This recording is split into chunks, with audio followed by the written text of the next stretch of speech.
सभी किसान भाइयों को मेरा नमस्कार। मैं हूं शशांक और आप सभी का स्वागत है भूमि आईपीएम में। किसान भाइयों, आज हम बात करेंगे धान में लगने वाले एक प्रमुख रोग बैक्टीरियल लीफ ब्लाइट या बीएलबी के बारे में।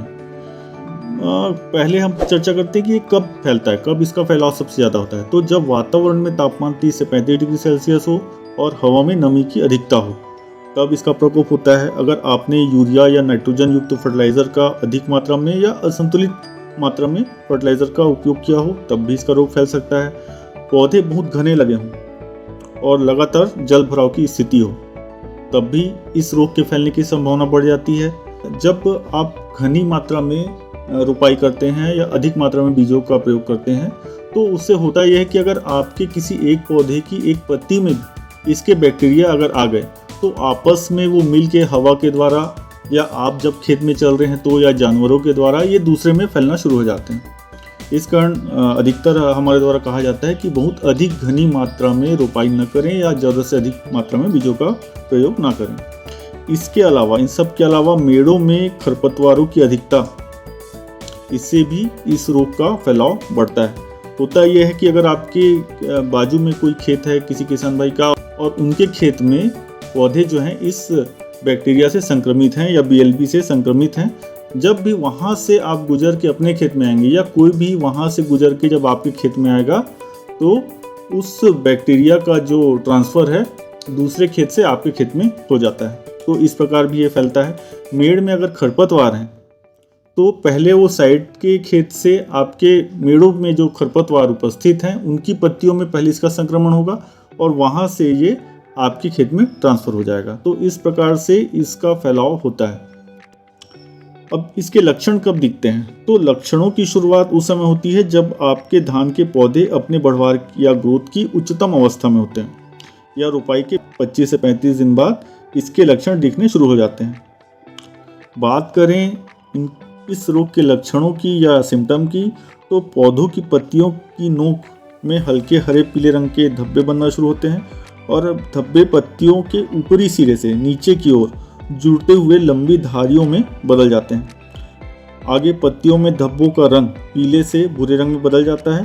अधिक प्रकोप होने पर पूरे पौधों की पत्तियां सूख जाती है और धीरे धीरे पूरा पेड़ ही आपको सूखा हुआ दिखने लगता है। किसान भाइयों, इसका एक और आप टेस्ट कर सकते हैं या एक और पहचान आप कर सकते हैं कि अर्ली मॉर्निंग, सुबह सुबह के समय जब आप अपने खेत में जाएंगे तो इन धब्बों के ऊपर ओस के समान छोटी छोटी बूंदें दिखाई देती है। आप गौर से जब देखेंगे तो वो बूंदें दूधिये रंग की होती है, अपारदर्शी। इससे भी आप समझ सकते हैं कि ये बीएलबी का सिम्टम है। और आप इस फोटो में और क्लियर आप देख के समझ भी चुके होंगे कि इसके लक्षण किस प्रकार से होते हैं। अब बात कर लेते हैं इसके नियंत्रण की। तो अगर आपको इस रोग के लक्षण दिखने शुरू होते हैं तो आप स्टार्टिंग में स्ट्रेप्टोसाइक्लिन 12 ग्राम प्रति एकड़ प्लस कॉपर ऑक्सीक्लोराइड 50% WP, इसकी 500 ग्राम मात्रा आप प्रति एकड़ के हिसाब से उपयोग करें। इसे 100 से 125 लीटर पानी में मिलाकर उपयोग करें। ये डोज प्रति एकड़ का है। किसान भाइयों, स्ट्रेप्टोमाइसिन एक एंटीबायोटिक है।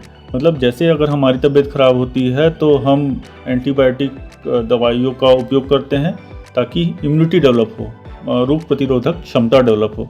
इसी प्रकार से पौधों में भी स्ट्रेप्टोमाइसिन या स्ट्रेप्टोसाइक्लिन का यूज़ किया जाता है ताकि पौधों में रोग प्रतिरोधक क्षमता उत्पन्न हो जाए। दूसरी दवा है कॉपर हाइड्रोक्साइड 53.8% DF। बाजार नाम इसका कोसाइड के नाम से मिल जाएगा, कोसाइड 2000 इस नाम से ये आता है। 15 लीटर पंप में 45 ग्राम प्रति पंप के हिसाब से आप उपयोग करें या 600 ग्राम प्रति एकड़ का इसका डोज है। अगली दवा है tetracycline hydrochloride 10 SP plus streptomycin sulphate 90 SP। ये आपको बाजार में पेंटोमाइसिन, क्रोसिन AG, स्ट्रेप्टो प्लस, टैगमाइसिन, क्रिस्टोसाइक्लिन, ये और डिफरेंट अलग अलग नामों से ये आपको बाजार में मिलता है, जिसका टेक्निकल यही है। बात करें इसके डोज की तो 1 एकड़ में करीब आपको 100 से 120 ग्राम का उपयोग करना है। इसके लिए आप 15 लीटर का जो पंप आता है उसमें 7 से 8 ग्राम दवाई का यूज़ करें और अपने पंप को कम से कम 16 से 17 बार आप प्रति एकड़ के हिसाब से उपयोग करें। तो किसान भाइयों, ये थी आज की जानकारी। अगर जानकारी अच्छी लगी हो तो चैनल को सब्सक्राइब करें, वीडियो को लाइक करें, शेयर करें और अपने उपयोगी सुझाव जरूर दें। धन्यवाद।